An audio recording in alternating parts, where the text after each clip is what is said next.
The instability of the interwar period proved to be a great obstacle for assuring a lasting peace in a post-war world.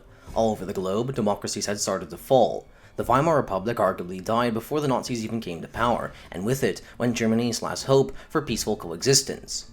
The once civilized country that contributed so much to European culture was now ruled by the fat, the chinless, and the gay.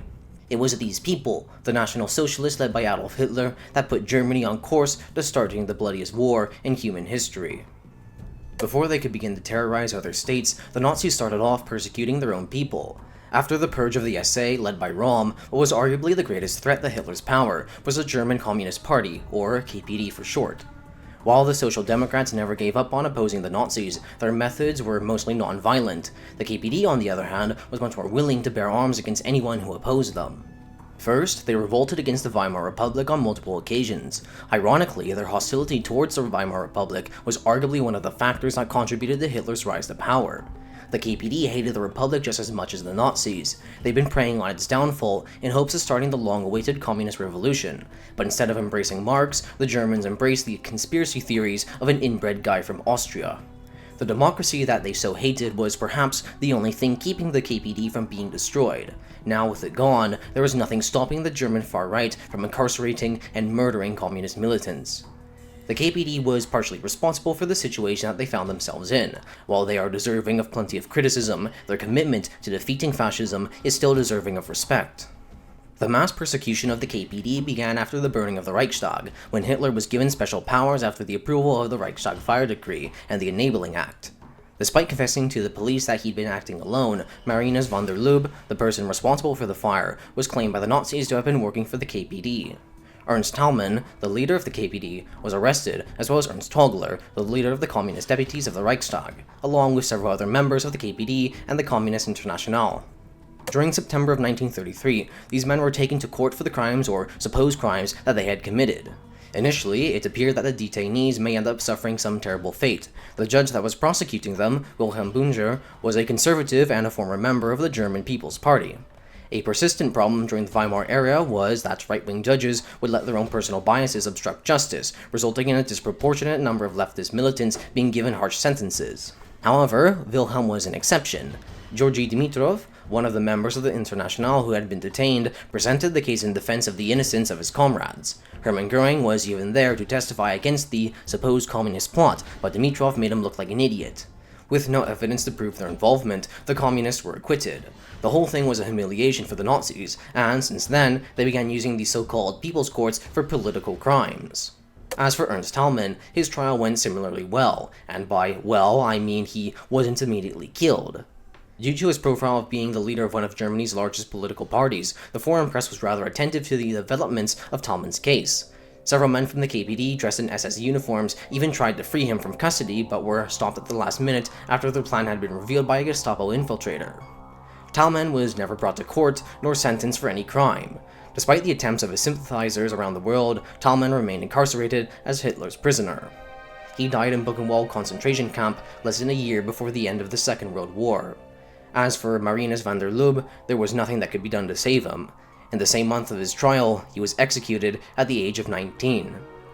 The People's Courts would go on to hand out many harsh punishments to thousands of communist militants, particularly those from the KPD's military wing, the League of Red Front Combatants. The death penalty had been made legal under the Nazis, and even women were subjected to it. The executions of communist militants were heavily publicized by the Nazi press, almost as a way of revenge for the countless brawls between Hitler's brown shirts and Red Front combatants. People even attended these executions, both willingly and unwillingly. During one such execution in Hamburg, 1934, 40 communists were forced to attend the hanging of 4 so-called Red Soldiers. But instead of shivering in fear, the 40 communists proceeded to shout propaganda slogans and exert other forms of resistance in defiance to the Nazis. Because of this one example, no other executions like this would be repeated. Prior to Hitler's takeover, there were talks between the left of creating a united front to combat the Nazis. However, these talks bared no fruit. Pamphlets were distributed clandestinely amongst members of resistance circles in the Third Reich, but many considered the unification of the left as a pointless endeavor. The KPD was unwilling to make any compromise with the Social Democrats, or Social Fascists as they sometimes called them. Following the ultra-leftist line of Moscow, the KPD viewed the Social Democrats as the primary obstacle of the proletariat revolution. Besides, the actions of the Social Democrats during the early years of the Weimar Republic didn't help. Hundreds, if not thousands, of communists were murdered by Freikorps on behalf of the SPD, hurting any possibilities at reconciliation. The planned communist uprising that the Nazis had used to legitimize their takeover never occurred. In fact, the lack of any armed resistance during the first days of the Third Reich was quite surprising. Both the Red Front of the KPD and the Iron Front of the SPD essentially dissolved without a fight. Their assets and those of their respective parties were all seized by the Nazis. The KPD had no other choice but to seek refuge abroad.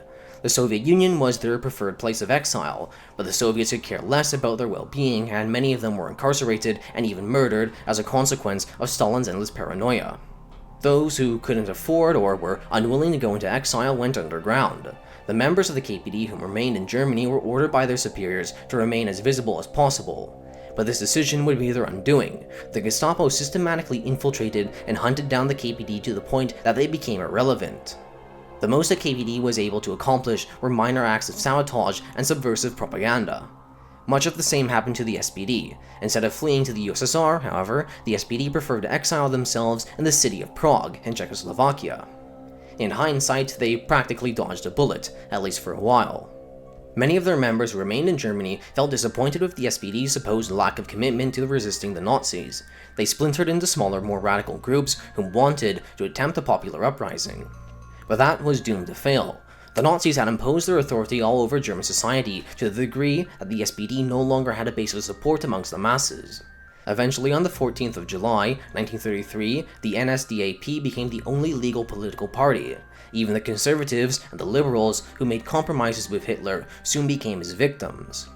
The trade unions that were often affiliated to the KPD and the SPD were broken up. In their wake, the Nazis created the German Labor Front as a replacement for independent trade unions. The German Labor Front allowed the Nazis to strengthen their grip over the proletariat, keeping them away from the left, as well as crushing any hopes at a second revolution that was envisioned by Röhm and his brownshirts. The Nazis aimed to destroy any and all class antagonisms, trying instead to unite all Germans under a broader racial identity. In 1933 and 1934, they approved two new laws. The first was the Law on the Trustees of Labor, which created 12 new administrative posts that were dedicated to regulating salaries, work conditions, contracts, and to keeping the peace between employees and employers. The second was the Work Order Act, which was meant to complement the previous law. These two laws eradicated bilateral negotiations between workers and their bosses. From then on, both sides would simply work together in harmony following the principles of National Socialism. Clearly, these principles were not very strong, as the DAF became infamous for its corruption. Regardless, the Nazis benefited the most by taming the proletariat and securing the much-needed collaboration of industrialists that they needed for rearmament. Aside from political parties and trade unions, the Protestant and Catholic churches were the only two organizations with influence over the masses that couldn't be destroyed. Many Nazis despised Christianity due to its close ties with Judaism, as well as its undesirable principles that condemn the crushing of the weak. Religion was one of the few obstacles remaining in Hitler's way of acquiring the complete devotion of the masses. But luckily for Hitler, both churches were completely unwilling to challenge the Nazis, except for a few brave individuals. The Protestant Church had the most followers in Germany, and its faith was often intertwined with German nationalism. It was the most cooperative of the two, though they did occasionally butt heads with Hitler. The Catholic Church was slightly more rebellious. The Catholics of Germany were a minority and held on to some autonomy during the first years of the Third Reich. On the 20th of July, 1933, Hitler and Pope Pius VI signed the Concordat between the Holy See and the German Reich. The treaty's purpose was to secure the rights of the Catholic Church and secure their independence from state interference. However, relations between the Nazis and the Catholic Church weren't always peaceful. There were many instances of Hitler Youths antagonizing Catholic youth groups before the latter were eventually dissolved. The Nazis even went as far as to remove Christian symbols from schools and in public places. By far the most egregious crime the Nazis committed against religion prior to World War II was the incarceration of thousands of churchmen and women. One of the most notable of these cases was that of the priest Martin Neumüller of the Confessional Church. He was arrested in 1937 for his sermons that often included banned content as well as other minor offenses. It's important to note that Neumüller wasn't opposed to the Nazis. In fact, he himself even stated that he was far from being a detractor. Despite being found not guilty and freed in early 1938, he was immediately detained by the Gestapo. Hitler had personally ordered his arrest, and Neumüller was subsequently interned in Sachsenhausen concentration camp. While his treatment was somewhat better when compared to other inmates, he was often beaten by the SS guards when he referred to himself as a pastor. Then there was the much harsher treatment suffered by other inmates. He grew to sympathize with them, even towards the Jews whom he once viewed with disdain. Niemöller was eventually transferred to Dachau in 1941. He survived the war and later recalled the time of the Third Reich as the following. First, they took the communists, but I wasn't a communist, so I said nothing. Then they took the Social Democrats, but I wasn't a Social Democrat, so I said nothing. Then it was the turn of the syndicalists, but I wasn't a syndicalist. And then they took the Jews, but I said little. When they eventually came for me, there was no one left to come to my defense. While many people were willing to come to the defense of Christians, the sad reality is that they rarely did the same for others. Only when the Nazis had been defeated that they realized just how wrong they had been to just stand by and do nothing. The indoctrination of the German youth into Nazi ideals was of the utmost importance to Hitler. It was essential not only to raise a generation of soldiers for future wars, but to reshape German society to the vision Hitler saw fit. The older generations were too unreliable with their already developed minds. Hitler liked them young. Goebbels most certainly liked them young. For this purpose, they created the Hitler Youths for boys and the League of German Girls for, if you can guess, girls. When they seized power in 1933, these organizations were further expanded and independent youth groups were soon dissolved. Initially, membership in the Hitler Youth wasn't mandatory, so the Nazis resorted to coercion. Kids who didn't join were forced by their teachers to complete school assignments with titles such as, "Why am I not a member of the Hitler Youths?" If that didn't work, then both teachers and students would taunt them for the refusal. If they hadn't joined by the time of graduation, then they could even be denied their diplomas. In 1936, it was made mandatory for children to be enrolled in the Hitler Youths so that they may be educated in the spirit of National Socialism to serve the people and community. The activities of boys and girls varied quite significantly. Marches in the woods and camping were probably the tamest activities that the Hitler Youths got up to. As expected, political indoctrination was constant, but the most despised activity that they got up to was military training. At first glance, getting to shoot guns and play war games doesn't sound all that bad, but it went far beyond just that. Adult men from the SA took on the roles of instructors, subjugating the boys to all sorts of hardship. To name a few, the kids were submerged into freezing water to strengthen them, physical exercises in cold weather with inadequate clothing, and long marches without proper nutrition. If for some reason the boys disobeyed or just couldn't keep up, harsh punishments were administered, usually in the form of beatings. Doctors constantly complained about the negative effects all this had on their physical and mental health. Whether it was the exhausting exercises or the constant propaganda, the kids got bored of it and came up with all sorts of excuses to not attend these activities. As for the girls, their activities weren't as physically demanding. In the eyes of the Nazis, there was no place for a woman other than the home. The League of German Girls basically just taught their members to be mothers and do the dishes. Higher institutions of education, such as universities, were not immune from Nazi influence. First and foremost, politically unreliable professors and Jews were fired from their jobs.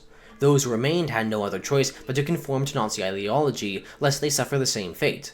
The loss of many professors, as well as censorship and revisionism, certainly hurt the quality of education. The number of students enrolled sharply decreased during the Nazi era. In 1931, there were about 104,000 students, but by 1939, that number had dropped down to only 41,000. The drop in students can be partially explained by the economic hardship of the early 1930s, but as the situation improved, this was no longer that meaningful. One such factor that could have dissuaded people from attending was the rampant militarization of student life. The SA started recruiting new members on campus, and it eventually became obligatory for students to conduct military exercises. The consequence of this was that students were left exhausted and distracted from their studies. As a result, academically, they performed poorly. If it couldn't get any worse, high school graduates who wanted to attend had to first go through a period of non-qualified labor, attending to fields, building roads, etc. The goal of this labor program was to create a new community based around a race, regardless of social class. But it accomplished the exact opposite. The students, mostly of middle class, grew resentful of being used as cheap labor and were constantly mocked by those of rural and of working classes. When the Nazis tried forcing students to do extra work for free during their vacations, a series of protests broke out in universities all over Germany, with some students being arrested. Overall, the Nazis had little regards for education. What they needed most were workers who'd build weapons and soldiers who'd use them. Loyal subjects who'd embrace National Socialism and do as they were told, not free-thinking intellectuals who could question their authority. German society was to be mobilized for the purpose of war, to enact whatever vision Hitler saw fit. Even from their own homes, German citizens were constantly berated with propaganda from the mass-produced radios called Volksempfänger, or the People's Receiver. With the independent press being neutralized, there wasn't any alternative than government stations. Films were also an excellent way to deliver propaganda in a less obnoxious manner. Propaganda Minister Joseph Goebbels was himself quite fond of filmmaking, taking a keen interest in their production, and, especially, in the many attractive young women who starred in them. What's he gonna do? Oh! He's pulling his cock out! Notably, films from this period included works such as Triumph of the Will, filmed in 1934 and directed by Leni Riefenstahl. The film used innovative techniques like aerial photography, and even won several awards outside of Germany.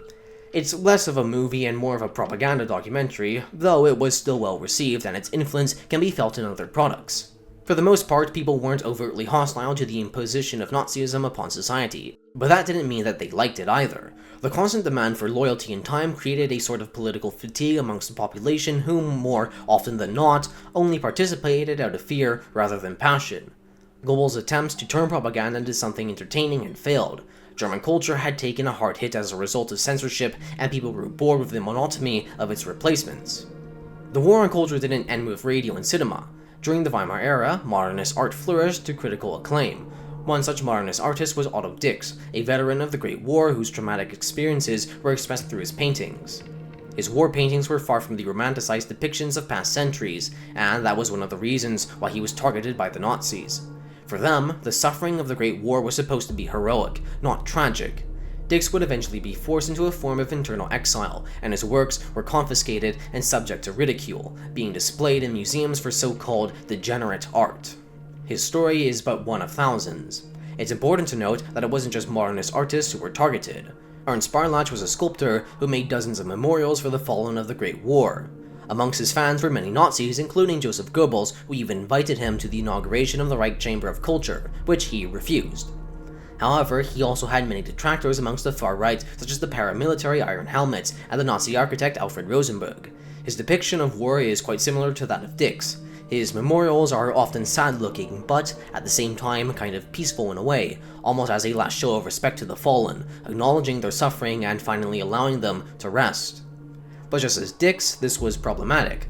Respect for the dead wasn't in the nature of the Nazis. Their suffering was to be nothing more than propaganda, glorifying supposed moments of greatness. Barlach lost favor with the Nazis rather quickly after 1933, and many of his sculptures were taken down out of public spaces. He then lost his job at the Prussian Academy of Arts, all of this for not conforming to the visions of the Nazis. He later died of a heart attack in 1938. The talent of men like Dix and Barlach was replaced by soulless pieces of Nazi propaganda made by servile little men who couldn't think for themselves, desperately seeking the attention of Uncle Adolf. The culture war was only secondary to what Hitler perceived as his greatest priority, the purification of the Aryan race. It's not controversial to say that he viewed so-called Aryans as superior to other races and intended to keep it that way. The race that he hated the most were the Jews. Prior to the Nazi takeover, German Jews were subject to occasional violence by Nazi supporters and boycotts. Now in power, the Nazis expanded upon their discrimination. Firstly, they began excluding Jews from the rest of German society by firing them from public office and then by pressuring private companies to do the same. The exclusion of the Jews was furthered with the implementation of the Nuremberg Laws, written between September and October of 1935. In summary, they defined who was a citizen and who wasn't, who was a German and who was a Jew, who would enjoy full political rights and who wouldn't. The third and fourth laws went into detail regarding the restrictions on relations between Jews and Aryans. Most interesting is that Article 4 of the third law prohibits Jews from displaying the national flag in colors, denying them the ability to express their love for their country, denying them the ability to be German. The solution to the so-called Jewish question had not yet been decided, but it was clear that they were not to be allowed to stay within Germany. In late 1937, Goebbels wrote in his diary about a long conversation he had with the Führer. The Jews must leave Germany, and even Europe. It will take us a long time, but it can and has to happen. The Führer is firmly resolved. When Hitler took over, there were 505,000 Jews living in Germany. Many Jews took it upon themselves to leave Germany for obvious reasons. However, many were incapable of leaving, usually due to financial reasons. Some of them didn't even really view the Nazis as that serious of a threat. They'd suffered discrimination in the past, so what makes Nazis any different? They thought to themselves that they could just ride out the fascist storm, but as the years went on, it became apparent not only that the Nazis were much worse than previous foes, but also that the Third Reich was going to last much longer than expected. Unsurprisingly, the Nazis had an avid interest in the emigration of Jews from Germany, so much so that the security service of the SS, the SD, was directly involved in encouraging emigration out of the country and even collaborated with Zionist groups within and outside of Germany. By the end of 1939, Germany's Jewish population had been reduced to only 202,000. The Jews weren't the only ones subjected to persecution. Homosexuals, gypsies, the disabled, and even people who presented asocial behavior, such as criminals, drunkards, and prostitutes, were themselves targeted by the state. Eugenicists believed that there was something inherently wrong with certain races, and that asocial behavior was a consequence of some sort of genetic deficiency that people inherited. To protect the Aryan race from contamination, the Nazis did more than just segregate the so-called undesirables. In 1933, the law for the prevention of offspring of hereditary diseases made the sterilization of the disabled and those of hereditary diseases like schizophrenia legal, even if they were under the age of 18. In line with the racist views held by the Nazis, the non-Aryan races of the Reich were also victimized by this law. One such group were Germans of African descent, usually the offsprings of consenting parties, contrary to far-right propaganda that depicted French colonial troops forcing themselves upon German women during the occupation of the Rhineland. The birth of between 500 to 600 so-called Rhine bastards was seen as a national humiliation by the Nazis. These poor souls, often just teenagers, were coerced one way or another into undergoing sterilization. Around 500 African Germans, some as young as 12, suffered this fate. Shockingly, about 5,000 people died during sterilization surgeries, specifically women, and many more took their own lives after the procedures.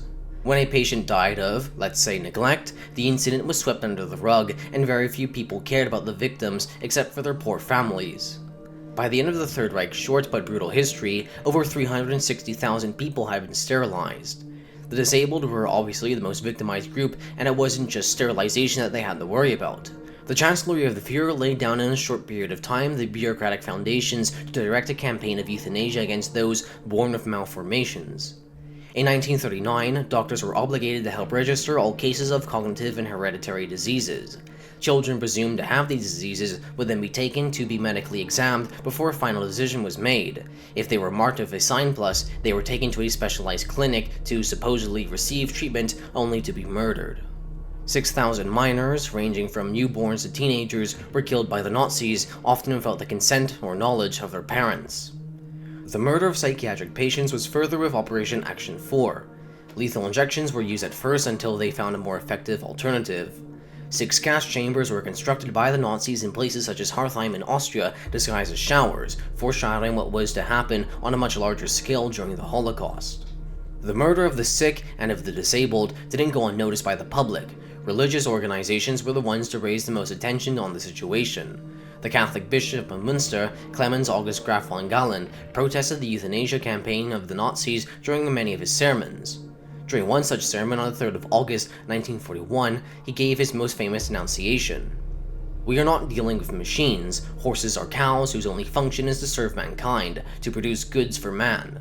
One may smash them, one may slaughter them, as soon as they no longer fulfill this function. No, we are dealing with human beings, our fellow human beings, our brothers and sisters, with poor people, sick people, if you like, unproductive people. But have they for that reason forfeited the right to life? Have you, have I, the right to live only so long as we are productive, so long as we are recognized by others as productive?" The unfortunate reality is that this type of protest did little to stop the Nazis. All that happened was that they became more discreet about their crimes. Perhaps if the Catholic Church had taken a stronger stance from the start, then maybe more lives could have been saved. Most essential for the Nazis was to improve the economy and redirect it to serve their own interests.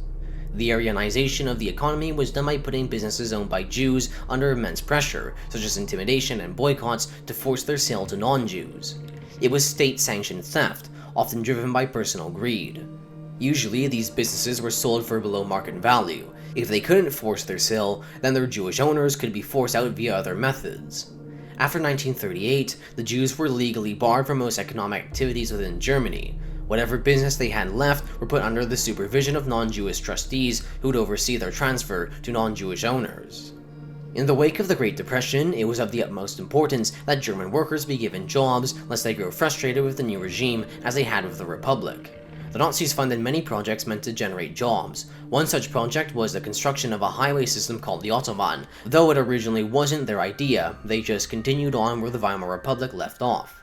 But the Autobahn was more than just a network of roads for civilian use. The Nazis envisioned it being used to transport soldiers from one end of the Reich to another. Hitler even suggested building a roof over it to protect convoys from enemy air attacks. However, the military still preferred to use trains for transport, believing that tracked vehicles would tear up the road. They were also concerned that the Autobahn would assist enemy bombers in locating their targets. Regardless, its construction was a matter of prestige, meant to cut through hills and forests to demonstrate Germany's natural beauty. In theory, this project could put around 600,000 men back to work, though this figure was far from realistic. Only about 120,000 people worked on its construction. Perhaps the working and living conditions had something to do with that. Workers were lodged in desolate cabins in remote areas, and what they were earning was very little. Not only was the job very labor-intensive, working around 12 to 16 hours every day, but also had a high mortality rate of 1 worker dead for every 6 kilometers of road built. Anyone who went on strike would be denied employment and even threatened with being sent to a concentration camp. When, in one case, a group of workers did go on strike, they were detained and handed over to the Gestapo and the SA, where many suffered physical abuse. When war broke out, slave labor was employed in the construction of the Autobahn, which included political prisoners and Jews. Though, construction did eventually halt due to a lack of resources. Regardless, the end result was still rather impressive. But most Germans were still too poor to purchase vehicles, and even if they weren't, fuel shortages prevented them from fully appreciating the Autobahn. But the Allies certainly made good use of it when they showed Hitler who the real master race was. Hitler's economic plans ran much deeper than just mass employment projects. High-ranking Nazis, most notably Hermann Göring, developed the 4-year plan in 1937. The aims of the plan were simple. Unemployment was to be reduced, Germany was to be made self-sufficient, and the military was to be rearmed. If all aims were met, Germany would be finally ready for war. Göring amassed a fortune as overlord of the German economy. He really liked money. You know who else likes money? Me. And you can give me money over on my Ko-fi page if you want to support the channel. Please and thank you. You don't have to if you don't want to, but anyways. Göring was in control of many businesses involved in harvesting raw materials and in industrial production. To make Germany self-sufficient, imports were cut down, and domestic alternatives, such as synthetic oil, were favored. The Nazis established close ties with industrialists to further their objectives. The private sector was left untouched so long as they helped advance the Nazis' plans, and if they didn't, then Göring possessed the power to seal their businesses to further the Nazi agenda. The budget of the armed forces was greatly increased after Hitler came to power, growing by billions of Reichsmarks every year. With more money to spend, the military began ordering vast amounts of weapons of war, including tanks and aircraft. As many industries as possible were reoriented towards military production at the expense of consumer goods. In a speech during February 1934, Hitler told members of the army, SA, and SS that in the next 8 years, Germany would have to create living space in the east for the excess population. Thus, Germany would have to be rearmed by 1942. Conscription was reintroduced, and the Wehrmacht began to swell with the influx of hundreds of thousands of new recruits, and the creation of the Luftwaffe was officially announced in 1936. By 1939, the army had an active force of 750,000 men and another million in reserve. The Kriegsmarine had 79,000, and the Luftwaffe had 303,000. However, the rapid increase in men was not accompanied by that of material. German industry simply wasn't capable of meeting the demands of the armed forces. In 1937, the armed forces were only receiving half of the iron that they demanded, were also faced with a shortage of ammunition and lacked sufficient installations for their troops. By 1939, the use of motorized vehicles was greatly restricted due to a lack of fuel and rubber. Göring had promised that the Luftwaffe would have 20,000 aircraft around 1941 and 1942, but when war broke out, they only had 4,000. The Kriegsmarine got the short end of the stick, not receiving the steel they needed for the construction of warships. The lack of resources prevented the Nazis from rearming Germany to the degree that they intended, not to mention the difficulties it caused for the civilian population. While the 4-year plan wasn't a complete failure, it didn't achieve the level of self-sufficiency that Germany needed for war.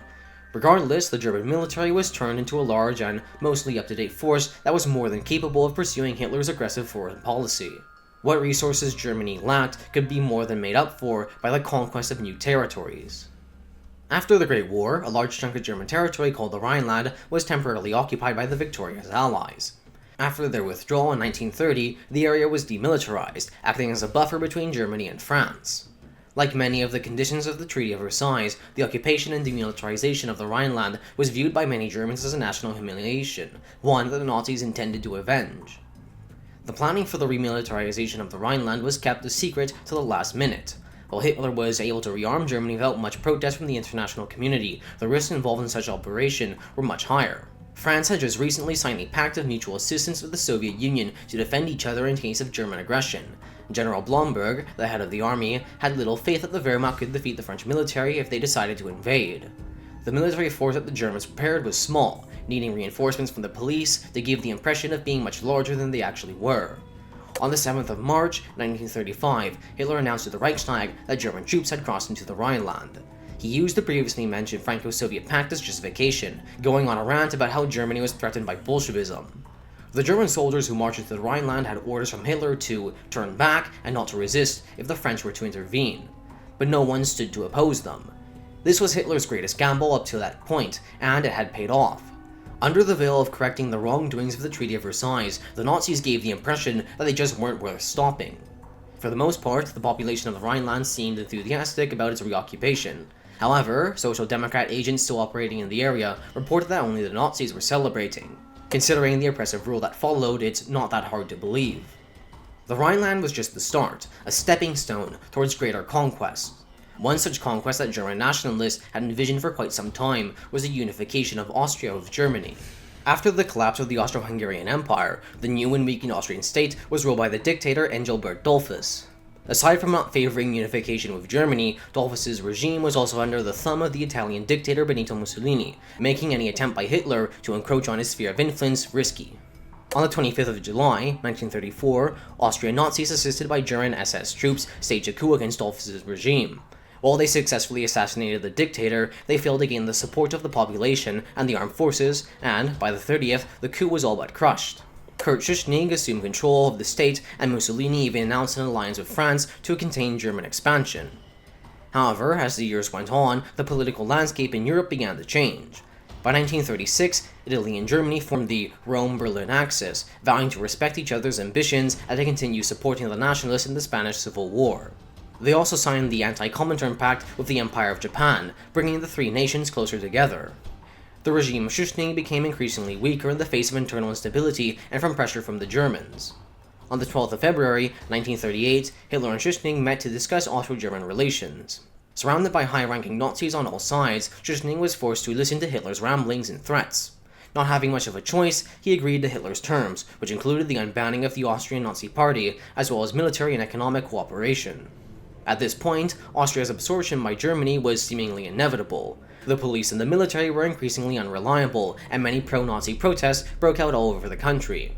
In a last-ditch attempt to secure Austria's independence, Schuschnigg announced on the 9th of March a referendum asking voters if they were in favor or not of a free and German Austria, independent and social, Christian and united, among other things. When informed of this, Hitler became furious and demanded that Schuschnigg postpone it by 15 days, simplify the question to whether or not voters wanted Austria to unite with Germany, and for him to resign from his post. He did all but the last, and German troops readied themselves to invade. On the 12th of March, 1938, German soldiers crossed the border into Austria in the face of zero resistance. For the most part, the Austrians were welcoming, greeting the Germans with flowers and shouts of Sieg Heil. Those who were less enthusiastic could do little to protest. As for Austrian Jews, their torment began when they were harassed by Nazi supporters and forced to clean up pro-Austrian graffiti while onlookers stood by and mocked them. Hitler gave his same excuses, and the international community responded likewise.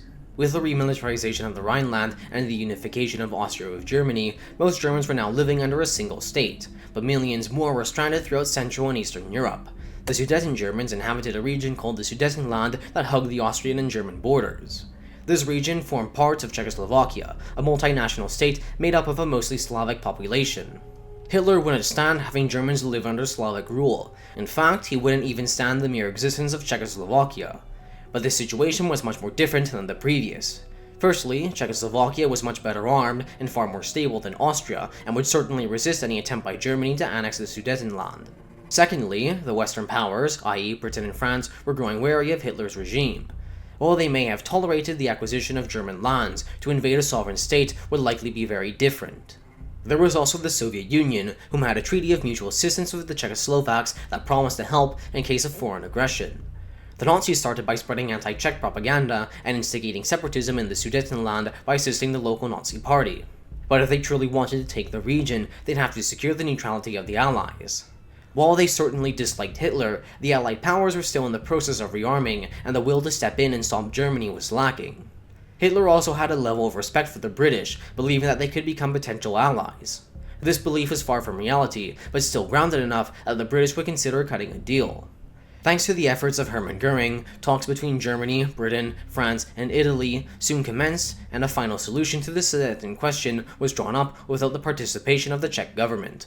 On the 29th of September, 1938, the Munich Agreement was signed between Hitler, Mussolini, and the Allies, forcing Czechoslovakia to relinquish control of the Sudetenland to Germany. On October 1st, German troops once again conquered a new region for Hitler without any resistance. Hitler also signed a joint resolution with British Prime Minister Neville Chamberlain to never go to war with one another again. Hitler had accomplished what he set out publicly to do, but by finding a peaceful resolution, he no longer had an excuse to invade the rest of Czechoslovakia. He was robbed of the war he'd been preparing for, and his relation with Göring for having cut the deal became cold. Luckily for him, the chance to invade the rest of Czechoslovakia was not completely off the table. After losing the Sudetenland, the Slovak part of the country broke away and became a German satellite state. The Ukrainians and the Carpathians even formed their own independent state, though it was soon invaded by Hungary. Poland even got involved and took a small chunk of border territory. Abandoned and thrown to the wolves, what was left of Czechoslovakia stood no chance against German invasion. But before that could happen, the Nazis would unleash their largest wave of anti-Semitic violence up till that point. Polish Jews living in Germany became the targets of intense discrimination. The government forced them out of their homes and pushed them to the border in an attempt to get rid of them. But the Polish state was also unwelcoming, initially refusing to let them in. It wasn't until they threatened to deport Germans living in Poland that the Nazis gave up. But this little stunt wouldn't be without further consequences. Upon hearing of the mistreatment of his family, a Polish Jew living in Paris, Herschel Grinspan, sought to avenge this wrongdoing. On the 7th of November, 1938, he shot the German diplomat Ernst von Rath, who died of his wounds 2 days later. But all this did was give the Nazis an excuse for further repression. On the night of the 9th, thousands of Nazi supporters began a spree of violence and vandalism, assaulting and murdering Jews, burning hundreds of synagogues, and looting Jewish-owned businesses. When the dust settled, some 91 Jews had been killed, and hundreds more took their lives out of fear both during and after the pogrom that we call Kristallnacht, or Night of Broken Glass. To add salt to the wound, Göring, acting on orders given to him by Hitler, ordered that all Jews of German citizenship would have to pay a total of 1 billion Reichsmarks for the damages that the Nazis had themselves caused. The main instigator of the pogrom was Joseph Goebbels, though Hitler was well informed of what was going on, but preferred not have his name attached to it. After receiving pleas of assistance from the newly independent Slovak state, Hitler finally had an excuse to invade the rest of Czechoslovakia. Not having much of a choice, President Emil Hácha traveled to Germany to meet with Hitler. Once there, the Führer subjected him to all sorts of threats. When Göring said that German planes could bomb Prague within hours, the old and sick Hácha passed out. When awake, he was left with no other choice but to turn Czechia into a German protectorate and ordered his army not to resist. On the 15th of March, 1939, German troops marched into the remains of the Czech state. While resistance was almost non-existent, the cheering crowds that greeted them in Austria and the Rhineland were nowhere to be seen. Disgusted by the violence of Kristallnacht and shocked by the violation of the Munich Agreement, the Allies had lost all trust in Hitler. Any acts of aggression from then on would be met with force. While not opposed to war, German generals were wary of its negative consequences. To calm them down, Hitler held a secret meeting on the 10th of February to inform his generals that everything he'd done up till that point was part of a long-term plan to prepare Germany for war. All our actions during 1938 represent only the logical extension of the decisions which began to be realized in 1933. It is not the case that during the year of 1938, let us say, a particular action occurred which was not previously envisioned. On the contrary, all the individual decisions which have been realized since 1933 are not the result of momentary considerations but represent the implementation of a previously existing plan, though perhaps not exactly according to the schedule which it was envisioned. With tensions heating up, war between Germany and the Allies became more likely, and Hitler had no other group to blame for this than the Jews. On the 30th of January, he didn't just announce his beliefs to the public, but also threatened the Jews with annihilation for their alleged aggression. I have been a prophet very often in my lifetime, and this has earned me mostly ridicule. In the time of my struggle for power, it was primarily the Jewish people who mocked my prophecy that, one day, I would assume leadership of this Germany, of this state, and of the entire Volk, and that I would press for a resolution of the Jewish question, among many other problems. The resounding laughter of the Jews in Germany then may well be stuck in their throats today, I suspect. Once again, I will be a prophet. Should the international Jewry of finance succeed, both within and beyond Europe, in plunging mankind in yet another world war, then the result will not be the Bolshevization of the earth and the victory of Jewry, but the annihilation of the Jewish race in Europe. That same year, the Nazis redirected their attention towards the free city of Danzig and the hated Polish corridor that divided Germany in two. They began pressuring the Poles to relinquish control of these territories. Obviously, the Poles protested. If they were to give up their access to the sea, Poland would become economically reliant on Germany, and if anything could be learned from the Sudeten crisis was that Hitler couldn't be trusted. Even if Poland had given in to German demands, it's unlikely that Hitler would have let Poland block his path to his final objective, the creation of living space in the East.